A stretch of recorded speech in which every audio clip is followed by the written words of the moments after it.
Magandang araw kaibigan! Welcome ulit sa Pinoy Recaps. Ang pelikulang ibabahagi ko ngayon ay ang vigilante action thriller movie na The Equalizer Part 2 na ipinalabas noong 2018.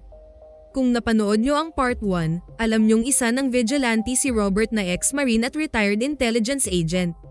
Sekreto niyang tinutulungan ang nakikita niyang inaapi at ayaw na ayaw niyang may nang-aapi.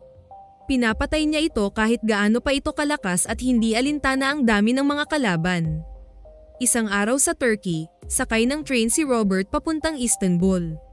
Hindi siya magbabakasyon, sinundan niya sa train na ito ang batang babae na kanidnap ng sariling ama.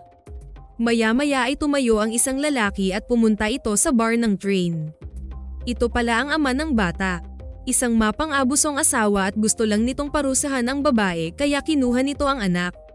Ang hindi alam ng grupo, kaibigan pala ni Robert ang ina ng bata. At sa tulong ng kanyang CIA friend na si Susan, nahanap agad niya ang detalye ng lalaki kaya mabilis siyang nakasunod sa train papuntang Turkey. Sinundan niya ang lalaki sa bar at dito niya nakasagupa ang grupo. Walang kahirap-hirap niyang tinamba ang mga ito. At ilang segundo lang, tumahimik na ang grupo. Ilang oras ang lumipas, sa Boston, Massachusetts, tumatakbong pumasok ang ina ng bata sa isang law office. Ayon sa abogado ng babae, inihatid daw umano ang anak niya sa reception ng building. Nang sumunod na mga araw, isa ng driver si Robert sa lift company. Naging regular niyang pasahero si Sam na isang Holocaust survivor. Nakatira na ang matanda sa home for the aged. May pinaprocess itong claim tungkol sa painting nito na ibinibinta umano sa malaking halaga. Tuwang-tuwa ito nang ibahagi kay Robert ang katibayan na sa kanya umano ang painting na iyon. Noong panahon daw ng gyera, magkahiwalay sila ng camp ng kapatid na babae na hanggang ngayon, makalipas ang 60 taon, hindi pa rin sila nagkikita. Isang gabi, humiral ang pagka-vigilante ni Robert nang ipaghiganti niya ang babaeng pasahero na dinala niya sa hospital dahil na-overdose ito sa drugs na pinainom ng mga kasamahan nitong lalaki. Binugbog niya ang mga ito at sinabihan ng isa na tumawag ng 911 para ailahad ang totoong nangyari sa babae. Dagdag pa niya dito na bigyan siya ng 5-star rating. Kaya pagbalik niya sa sasakyan, siya namang pagdating ng kanyang rating. Pag-uwi ni Robert, nakita niyang nakabukas na ang ilaw sa kanyang unit. Pero ang kanyang kaibigang si Susan lang pala ang bumisita sa kanya. Dahil birthday pala ng yumao niyang asawa kaya sinurpresa siya nito. Samantala, sa Brussels, Belgium, isang mag-asawang associated sa US Intelligence Agency ang pinatay pero pinapalabas ng mga hitman na suicide ang krimen. Dahil dito, pinadala ng ahensya si Susan para mag-imbestiga sa nangyari. At niyaya ng babae si Dave, ang dating partner ni Robert na sumama. Nang sumunod na araw, nasa Brussels na ang dalawang agents. Tinitingnan nila ang crime scene at nangangalap ng ebidensya. May kutob na si Susan na hindi suicide ang nangyari pero hindi niya ito sinabi kay Dave. At bago bumalik sa hotel room ang babae, natawagan pa nito si Robert tungkol sa painting ni Sam. Ngunit sa kasawiang palad, iyon na pala ang huling oras ni Susan. Dahil nang pasakay sila ni Dave sa elevator, may nakasabay silang dalawang holdapper. Sa sobrang kampante, hindi na hinatid ng lalaki si Susan sa room nito kaya dito na ito inatake ng dalawang gangster. Binugbog sa kasinaksak kaya binawian ito ng buhay. Paglipas ng ilang oras, nalaman agad ni Robert ang nangyari sa kaibigang si Susan. Kaya lamarga agad ito papuntang Washington, D.C. Ngunit hindi agad siya nagpakita sa asawa ng babae dahil sa status niya bilang agent. Na ang alam ng lahat ay patay na siya. Kaya nag-antay muna siyang makauwi na ang mga bisita. Nang makausap ni Robert si Brian, binigay nito ang mga naiwang gamit ng asawa. Nangako umano ang agency na hahanapin ang mga pumatay sa agent. Nahirapan silang dalawa paano tanggapin na wala na nga ang babae.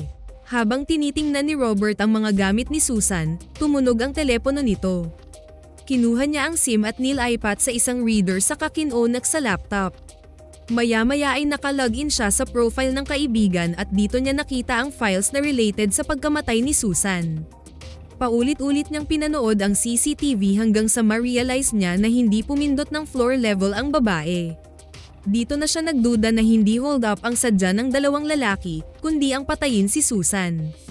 Balik sa Belgium, sa apartment ng dalawang lalaking pumatay sa agent.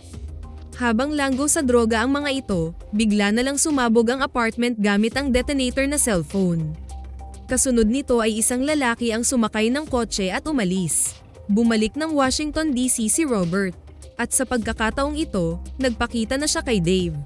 Hindi nakapagsalita ang ex-partner nang makita siya. Pagkatapos nilang magkamustahan, sinabi na niya dito na may nagtamba kay Susan. Dito na din niya nalaman na tinamba din ang dalawang pumatay sa kaibigan. Alam na ni Dave ang binabalak ni Robert, gusto nitong mag-imbestiga kung sino ang nasa likod ng pagpatay sa babae kaya nagpahayag din ito ng suporta. Dahil may access na si Robert sa buong account ni Susan, sinama na rin niya sa pag-imbestiga ang pagkamatay ng mag-asawa sa Belgium. Sinasadula niya sa isip ang pangyayari kung paano pinatay ang mga ito. Maya-maya ay tinawagan ni Robert si Dave, sinabi niya sa lalaki ang sariling obserbasyon sa kaso. Dagdag pa niya na related ang dalawang kaso. Posible umanong may alam si Susan sa nangyari sa mag-asawa kaya pinatay ang kaibigan at pinatay din ang dalawang hitman para wala nang matrace ang investigasyon. Nang sumunod na araw, isang hitman ang nagkunwaring pasahero ni Robert. Ngunit dahil malakas ang pang-amoy ng ex-marine, naunahan na niya ito bago pa nakaporma. Isang iglap lang ay napatay na niya ang lalaki. Kinuha niya ang telepono ng lalaki. Nakita niya dito ang detalye ng mga contacts nito. Maya-maya ay sinunog na niya ang kanyang kotse at iba pang mga ebidensya. Kasunod nito ay pinuntahan niya si Dave sa bahay nito. Ipinakita niya sa lalaki ang cellphone ng hitman. At tinawagan ang isang number na nakuha ni Robert. Natahimik ang dating partner niya dahil nagring ang telepono nito. Dito na niya nakumpirma na may kinalaman si Dave sa pagkamatay ni Susan.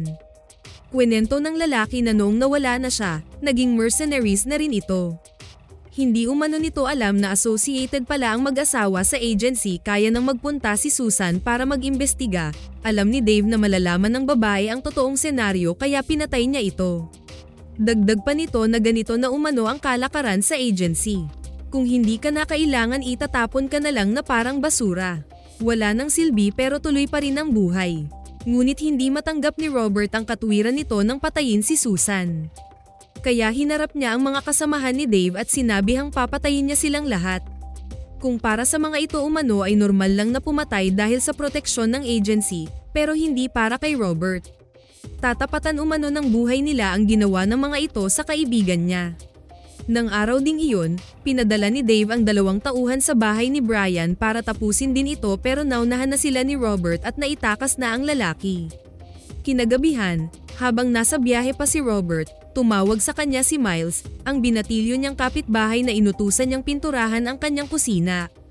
Nagpaalam itong makikain sa pagkain niya sa ref. Ngunit mas nakatuon ang pandinig ni Robert sa kahul ng mga aso kaya pinasilip niya ito sa binata. Pero nang makita ni Robert sa CCTV si Dave, mabilis niyang pinapasok sa sekretong kwarto si Miles. Dahil sa instinct ng lalaki, binusisi nito ang buong apartment ng ex-marine. At nang barilin na sana nito ang two-way mirror kung saan nakatago sa likod ang binata. Tinawagan ito ni Robert, pinaalam niya dito na wala siya sa buong unit para umalis na ito. Saka sinabi niya kay Dave na alam na umano nito saan siya hahanapin. Dito na umalis ang dalawa kaya nahimasmasan na ang binata. Ngunit nang lumabas si Miles, anabangan pala siya ng dalawa. Ilang oras ang lumipas, umuwi si Robert sa dati niyang tirahan kung saan sila nakatira ng asawa niya noong nabubuhay pa ito. Dahil sa masamang panahon, pina-evacuate ang lahat ng tao kaya nagmukhang ghost town ang paligid. Dahil gusto talagang iligpit ni Dave ang dating partner, sumunod sila sa lumang bahay nito. At hindi sila naniwala sa sinabi ni Robert na isa-isa silang papatayin nito dahil sa ginawa nila kay Susan. Kahit nakapwesto si Dave sa taas ng tower gamit ang sniper, hindi nito nakita ang mga galaw ng ex-marine dahil nakatulong dito ang masamang panahon. Gamit ang kakaibang skills, brutal ang pagpatay ni Robert sa mga kasama ni Dave. Nang sila na lang dalawa ang natira, dito niya nalaman na nasa trunk pala ng kotse si Miles. Ginawang hostage ni Dave para lumabas siya sa pinagtataguan. Ngunit nang barilin na sana nito ang trunk, binaril ni Robert ang gulong para hindi matamaan ang binata sa loob. Sa sobrang galit, tumayo si Dave para hanapin ang dating partner, ngunit tinamaan ito ng malaking wire na nalipad ng hangin kaya malakas itong bumagsak sa semento. Dito na nagkaroon ng pagkakataon si Robert na umakyat sa tower. Habang nagpaikot-ikot ang agent, bigla itong inundayan ng suntok ng ex-marine. Nagmano-mano ang dalawa, ngunit mas magaling pa rin si Robert dito. At gaya ng pagpatay nito kay Susan, sinaksak din ito ni Robert sa dibdib. Para satisfying ang paghihiganti niya sa babae, brutal niya itong sinaksak sa batok, saka sinipa pababa ng tower. Kasunod nito ay nilabas niya sa trunk si Miles. May tama ito sa hita kaya nilapatan niya ito ng first aid. At kagaya ng mga pinatay niyang Russian mafia, tinanong din siya ng binata kung sino ba talaga siya. Pero hindi na niya ito sinagot. Nang sumunod na mga araw, tuwang-tuwa ang kanyang landlady nang makita na na-repaint na rin ang kanilang pader na binandalize ng mga gangster. Tinulungan niya si Miles na hindi mapabilang sa mga masasama nitong barkada. At sa tulong ng connection ni Robert, finally nagkaroon din ng closure ang pangungulila ni Sam sa kapatid nitong si Magda. Nabuhay pa pala ito at sa wakas, nagkita na rin silang magkapatid. Nang humupa na ang bagyo, tahimik na nakatingin sa dagat si Robert. Alam niyang marami pa siyang matutulungan pagdating ng araw. Sana nagustuhan niyo ang pelikulang ito. Maraming salamat sa inyong panonood. Kita-kits tayo sa susunod na video.